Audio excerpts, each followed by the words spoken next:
For today's video ay magluluto tayo ng liver. Ito guys, magigisa ako dito ng liver with onion at dahon ng sibuyas. Ayan. So let's start to cook tayo guys. So, yummy. So ito guys, meron ako ditong sibuyas. Ayan.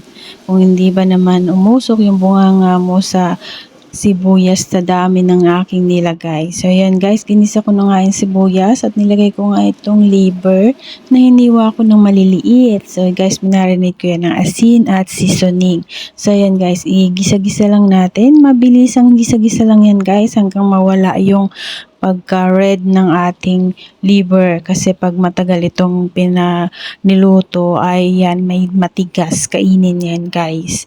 So yan guys, meron ako ditong chili oil. Lalagyan natin to ng chili oil and then igisa-gisa lang natin. Ayan guys, at nilagyan ko nga ito ng asin, seasoning, paminta at pangpalasa ng mga sangkap, pampasarap. So yan guys, ito ay aking ulam. Ito ang ulam ko today guys. So yummy yummy.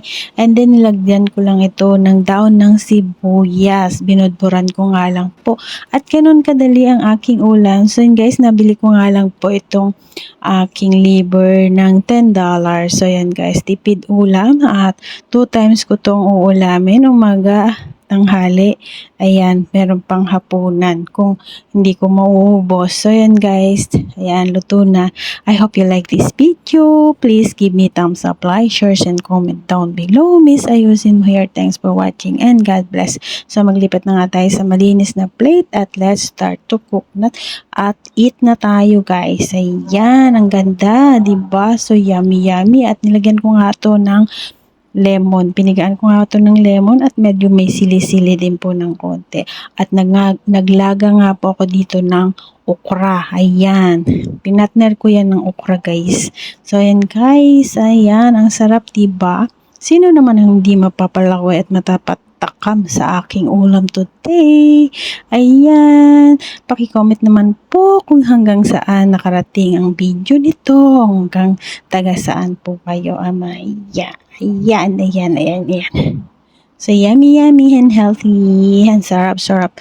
Ayan, nilaga ko yung okra. Tapos, sabay ko na yan sa ulam ko. Yan yung pinakagulay ko yung okra, guys. Favorite ko yung okra, guys. Yung hindi masyadong luto. Half cook lang yan, guys. Yung matigas-tigas pa, makunat-kunat. Ayan, masarap kasi yung matigas. So, yun, guys. Healthy and yummy. Goodbye. God bless. Thank you for watching. I love you all, Miss Ayusin mo here. Thanks and watching. Thanks for watching. God bless.